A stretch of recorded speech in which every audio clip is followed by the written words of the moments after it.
Once a month, Moses Kimani flies a drone over his clients' fields. Africa has fertile soils, but crop yields here are often low.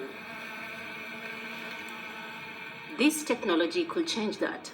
The drone's camera captures the light that's reflected off the plants in various wetlands and so reveals information which the naked human eye cannot see. We fly closely over the crops, taking that image. Later on we analyze and we can see if the crops are stressed. And why this is important, with a drone you can actually see crop stress 2 weeks before you can see it with your naked eye. So it helps the farmer make the right decision in time before the crop has a loss. Moses Kimani founded the company Lentera Africa in 2016 together with a friend. The small business has also set up a demo system. Clients can use it to learn how to use the technology.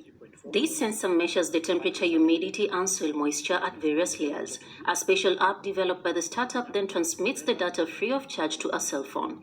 It's data that is increasingly vital to the farmers as Kenya too is suffering the effects of climate change. Seasons and weather patterns are shifting, harvests are decreasing. Lentera seeks to offer solutions to these problems. So Lentera Africa, we are a Kenyan-based agriculture technology company.